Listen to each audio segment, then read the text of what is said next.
Bienvenue dans une nouvelle vidéo. Vous commencez à en avoir l'habitude, depuis cette année, je fais des interviews avec des pilotes en monoplace.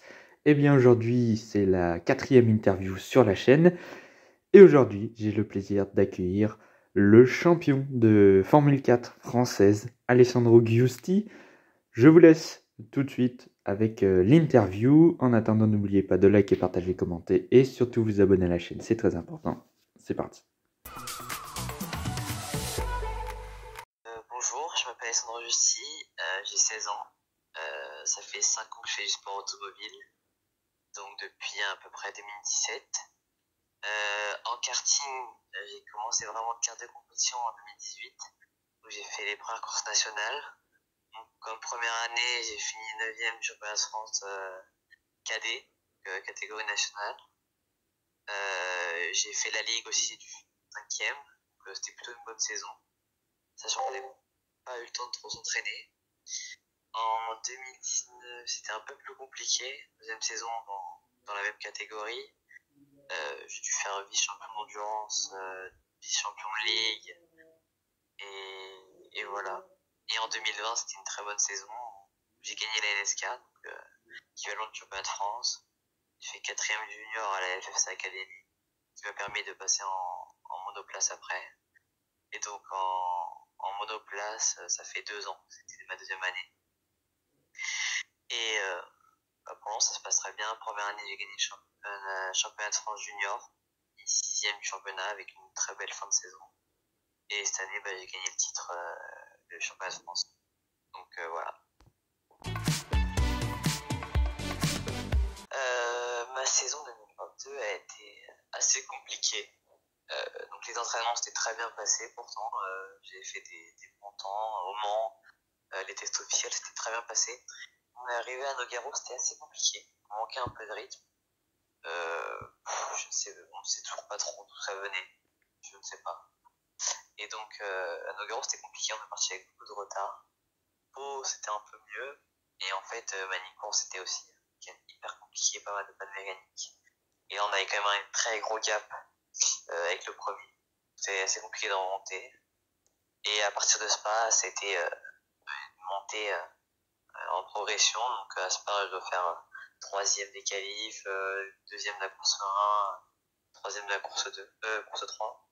Donc c'était vraiment bien. Et puis après, les 3 derniers meetings, je fais toutes les pôles.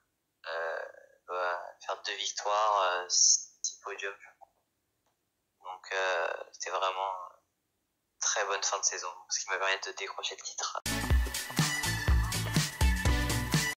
Donc les objectifs pour 2023 seraient de faire l'Africa quand même, catégorie avec beaucoup de niveau. Donc j'aimerais bien la faire. Voilà, donc on a déjà fait les entraînements, c'est très bien passé. Physiquement c'est encore dur, mais on va progresser sur ça. J'aimerais bien aussi faire 1 ou 2 courses de Formule 3 Asie pour se mettre dans le bain pour le début de la saison Africa. Et donc voilà, ça serait mon objectif pour 2023.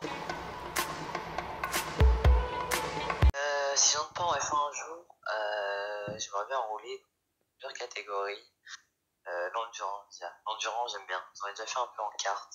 C'est vraiment une catégorie qui me plaît. En plus, il y a pas mal de catégories LGT, la MP2, la MP1, et puis ça se développe de plus en plus avec le NMDH et aux États-Unis avec, je sais plus exactement comment ça s'appelle, aussi aux États-Unis, donc pourquoi pas faire de l'endurance. Et après, qu'en autre catégorie, l'IndyCar, ça peut être vraiment intéressant. C'est un gros niveau, c'est physique, c'est une monoplace, ça va vite. Donc les 2 catégories pourraient me plaire pour mon avenir. Donc voilà.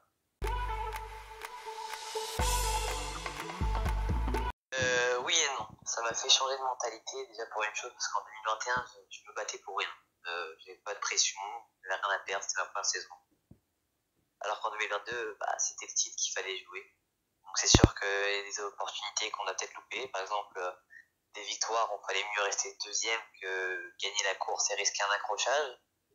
Donc c'est sûr que la mentalité est différente, parce qu'en 2021, j'étais ouvert. Il fallait que je gagne des courses. Il fallait pas que je reste 2e. Voilà. Et alors qu'en 2022, il y a des courses où j'ai dû rester derrière, malheureusement.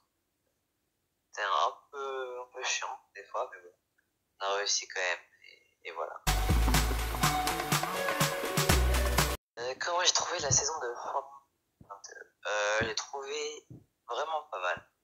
Donc la promesse des nouvelles voitures a plutôt bien marché.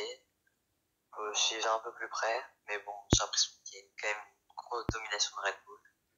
Donc ce qui a un peu cassé le combat pour le titre. C'était vraiment dommage, parce qu'au début de saison c'était vraiment cool. Pas mal de bagarres pour le titre, c'était serré.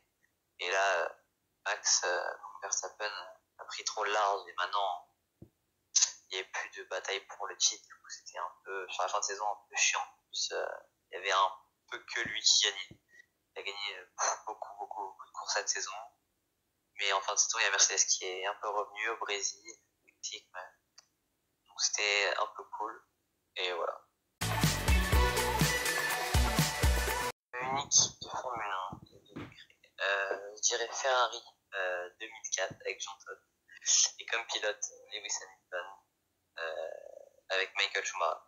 Ça serait vraiment un duo, on pourra savoir, parce qu'ils sont à 7 titres tous les deux. Jean Todt qui sait quand même très bien gérer une voiture, la Ferrari 2004 qui était quand même très rapide. Donc on aurait eu une belle bagarre entre les deux, on saurait plus. Et en plus, les deux pilotes sont quand même très rapides. Donc voilà. Voilà pour cette interview avec le champion de France de Formule 4 2022, Alessandro Giusti.